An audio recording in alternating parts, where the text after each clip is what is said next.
Un saludo a toda la comunidad de la Universidad Alas Peruanas. Como seguramente muchos de ustedes ya saben, el próximo 24 y 25 de noviembre se llevará a cabo aquí en la ciudad de Lima, en el auditorio de la Asamblea Nacional de Rectores, el denominado Foro Andino Virtual Educa, que de alguna manera busca traer proyectos hacia la comunidad y mostrarlos para su evaluación e integración social. Ahora bien, dentro de las actividades que se van a desarrollar en este foro andino, haremos la presentación de la especialización y ciclo de maestría de entornos virtuales de aprendizaje. Y para eso justamente hemos traído esta breve charla en donde vamos a mostrar cuáles son los alcances y cuáles son las características de este innovador programa. Hay una gran paradoja en el mundo de la educación, específicamente de la educación virtual. Si yo le pregunto a un grupo de profesores universitarios presenciales si alguno de ellos no ha recibido educación presencial como alumno, todos me dirán, por supuesto que sí, todos la hemos recibido. Por eso estamos aquí. Sin embargo, en el ámbito de la educación virtual, tenemos que muchos de los hoy denominados tutores virtuales no han sido previamente alumnos virtuales. Y esto es una grave falencia, porque evidentemente quien no ha sentido desde el otro lado de la pantalla esa necesidad, por ejemplo, que tiene, digamos, un alumno de compartir ese sentimiento de soledad, evidentemente puede traer, digamos, confusión. Por lo tanto, desde Virtual Educa hemos traído, digamos, este programa, primero de especialización y luego de ciclo de maestría, que trata justamente de dar cierto tipo de competencias a los profesores universitarios. Este posgrado internacional, así lo hemos denominado en una primera instancia en entornos virtuales de aprendizaje, se basa fundamentalmente en capacitar al tutor en entornos virtuales de aprendizaje. Y para eso nosotros tenemos tres tipos de competencias sobre los cuales trabajar. Bueno, la primera, la didáctica, damos por supuesto que un profesor ya viene formado fehacientemente y correctamente en esa su propia materia. Pero en lo que es la tecnológica y la tutorial, creemos que todavía, para lo que son los entornos virtuales, tiene ciertas debilidades. En cuanto a la tecnológica, bueno, damos por supuesto, digamos, que ningún profesor debería tener aprehensión a la tecnología. Con esto no queremos decir que sea un programador eximio en determinado lenguaje, pero sí, digamos, que sea una persona que se adentre en el mundo de Internet, navegando, contestando correos, digamos, una persona que utilice diariamente Internet. Y fundamentalmente la competencia de tipo tutorial. ¿Por qué? Porque todos los profesores presenciales saben, por su modus operandi y experiencia, que cuando, por ejemplo, los lunes a la mañana los alumnos están desmotivados, ellos ponen en práctica, digamos, esa experiencia preguntándoles por el partido del día anterior, qué han hecho, y de alguna manera van iniciando la clase. Bueno, ese tipo de situaciones no existen en el mundo virtual y se necesitan crear otro tipo de competencias, por ejemplo, la dinámica grupal, la comunicación escrita, digamos, competencias que no se enseñan, digamos, en los profesorados tradicionales de nivel presencial. Entonces, sobre esas dos competencias trabajamos en la especialización y para cursar virtualmente nosotros damos por supuesto que primero tenemos que tener una plataforma completa y sencilla, una fuerte y sistemática acción tutorial, una gran cuota de interactividad, que haya trabajo colaborativo y que los materiales sean propios y específicos. De todo esto yo rescato que, evidentemente, si no tenemos una plataforma que sea completa y sencilla a la vez, va a ser un distractor. Si no tenemos acción tutorial intensa, vamos a tener gran nivel de deserción.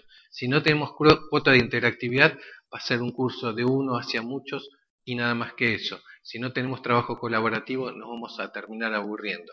Y si no hay materiales propios y específicos, evidentemente estamos trabajando sobre materiales que no son para el entorno adecuado. ¿Cuál es el plan de estudios? Bueno, el plan de estudios básicamente se compone de la especialización en 4 bimestres.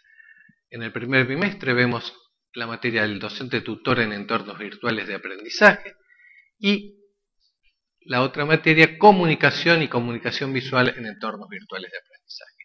Ya en el segundo bimestre vemos una primer materia de producción de materiales didácticos, específicamente para material escrito, y una materia donde se analiza el aprendizaje y las teorías de aprendizaje en los entornos virtuales. En el tercer bimestre vemos la producción de material didáctico 2, ya de material digital y multimedia, y las herramientas tecnológicas que actualmente pone a disposición la Web 2.0.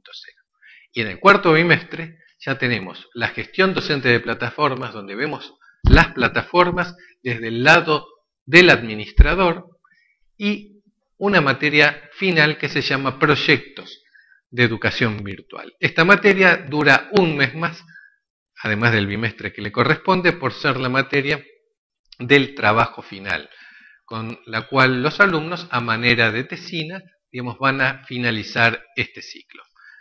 ¿Cuáles son las características? Digamos, primero, que es totalmente virtual y asincrónico. Digamos, no hay ningún tipo de instancia presencial.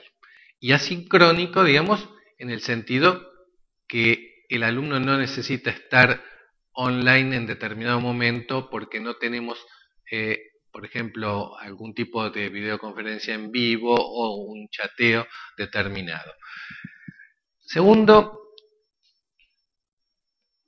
que hay 4 bimestres, como les decía, más un mes de trabajo final. Siempre hay tutoría permanente en cada una de las materias y los tutores se comprometen a responder dentro de las 24 horas, máximo 48 si hubiese algún inconveniente, pero ese es el nivel de respuesta que tenemos.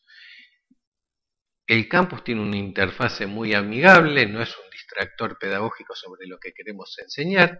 Las clases son de tipo semanal y hay que hacer entregas de trabajo en forma quincenal, y hay una certificación final desde Virtual Educa y, como vamos a ver ahora, también desde la Universidad Alas Peruanas. Estas son algunas de las imágenes que hemos captado, digamos, para que vean qué tipo de plataforma o con qué tipo de plataforma nos manejamos. Esta es la Secretaría Académica y ahora vamos a hablar básicamente sobre cómo es el diseño curricular antes de pasar a la maestría propiamente dada. Bueno, primero hemos tratado de tener un diseño curricular en donde haya un equilibrio entre lo que es deseable y lo que es posible. Evidentemente uno quiere tener siempre mucho más texto, mucho más actividades, pero a veces eso no es posible. Segundo, los límites temporales, los límites que impone la virtualidad, porque estamos trabajando con adultos activos y los adultos activos tienen evidentemente sus tiempos de trabajo y evidentemente no disponen de tanto tiempo como dispone un alumno universitario. ¿Y cuáles son las inexperiencias que nosotros hemos encontrado? De dos tipos, las informáticas y las pedagógicas. Y les diría que más las de tipo pedagógico que de las informáticas.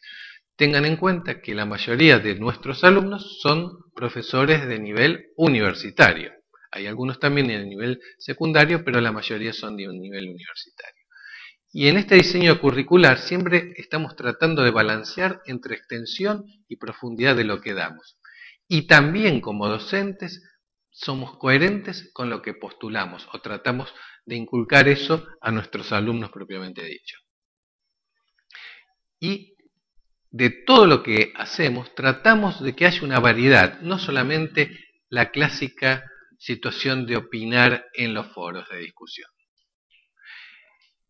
Las actividades, nosotros hemos visto que hay en los posgrados una tradición de lo fácil, de hacer un posgrado en donde se intervienen unas pocas veces, se presenta algún tipo de trabajo final, que lamentablemente muchas veces se recopila, por no decir que se copia de algún otro sitio de internet.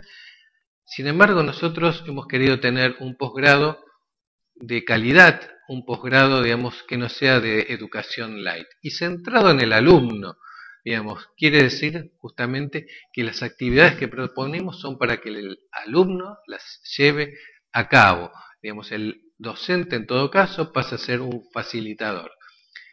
Y proponemos muchas actividades que son del estilo que incomodan por lo desconocido, porque son docentes que ya han adquirido ciertas mañas, por así decirlo, y que nosotros tratamos de sacarles y revalorar en otro sentido. También rescatamos el concepto de aula. Nuestras aulas virtuales tienen aproximadamente un número de 30 alumnos de diferentes lugares y nacionalidades, lo que le da la posibilidad de la multiculturalidad. Ahora bien, este concepto de aula que es tan añejo, nosotros lo hemos revalorizado en el sentido de que tiene otras herramientas a disposición del alumno. Y en la gestión del aula, al docente, nosotros, al docente, tutor, le damos todos los atributos, es decir, no solamente, como dije antes, en todo caso es nada más que un facilitador, sino que es una persona que tiene otro tipo de posibilidades. Y siempre le decimos a nuestros tutores, hagan lo mejor que saben hacer en el aula presencial, es decir, explicar, desarrollar, mostrar, ejemplificar, dialogar, ayudar, reforzar, asignar, evaluar, es decir, todo lo que un muy buen docente sabe hacer en el aula presencial, que lo haga también en el aula virtual. Y nuestra plataforma no es un lugar de búsquedas de tesoro, es decir, siempre hay un lugar donde se pueden encontrar las cosas y muy fácilmente. Es un lugar de puertas y de ventanas abiertas, es decir, también se pueden hacer cosas como trabajar sobre una wiki determinada o sobre un blog determinado. Nuestro cuerpo docente actualmente somos más de 70 profesores, en su mayoría provenientes de Argentina, pero también hay de otras nacionalidades de Latinoamérica. Y nuestro estilo de trabajo no es ni el clásico de la maestra de jardín de infantes, ni el de profesor de clase de tenis. Con esto quiero decir que tratamos a los adultos no como niños, tratamos a los profesores no como niños, y tampoco les estamos diciendo permanentemente muy bien, sigue adelante. Es decir, cuando tenemos que poner nuestra opinión, evidentemente también la colocamos. Y en esto que yo también les decía antes, damos respuestas inmediatas o si no, ¿qué puede pasar con el alumno? Que evidentemente se aburre y puede llegar a desertar.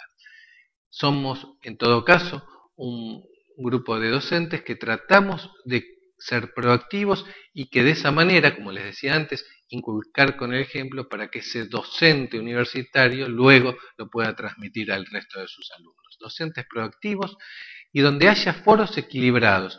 Nuestros docentes tienen la capacidad, en todo caso, de participar sin quebrar el diálogo. Esto quiere decir que si un alumno presenta una determinada opinión, aunque sea diferente a la que puede tener el tutor, nosotros dejamos que siga adelante y en algún momento intervenimos, pero no cortamos el diálogo justamente para que no haya el temor que suscita esa intervención en el resto de sus compañeros. Y tampoco pensamos que todas las herramientas sean tan maravillosas que hagan, por ejemplo, que un blog transforme a una persona en un escritor. Entonces, tratamos siempre de que se baje a tierra en esto y digamos que la virtualidad tiene sus grandes cosas, pero no es magia. Y también nos hemos dado cuenta a través de estos prácticamente 4 años y medio de trabajo que hay una gran dificultad dentro del grupo de docentes en producir trabajos en común. ¿Y cómo evaluamos? Bueno, evaluamos en el desempeño diario que tienen, por ejemplo, en los foros de discusión, en la presentación de actividades y en los objetivos que nos planteamos, obviamente. Los materiales, como les dije anteriormente, son todos producidos en forma específica para este tipo de entornos y si bien obviamente los ponemos a disposición de nuestros alumnos, profesores, luego también, si ellos quieren, respetando por supuesto los derechos de autor en el sentido de mencionar a los autores, pero los pueden utilizar en sus respectivos ámbitos de acción. Generalmente los centros de e-learning o educación virtual de las universidades. Estos son ejemplos típicos. Tenemos en este momento más de 1500 egresados. Y la novedad que justamente vamos a trabajar con la Universidad Alas Peruanas es lo que se denomina el ciclo de maestría. Es decir, que una vez que terminan este ciclo de especialización, pueden continuar con 2 bimestres más y un proyecto de intervención. Estas 2 materias del quinto bimestre son Educación en la tercera década de la web y Ecosistemas digitales en entornos de aprendizaje. Y luego, en el sexto bimestre, Realidades híbridas y un taller de producción de narrativas digitales basadas en recursos 2.0.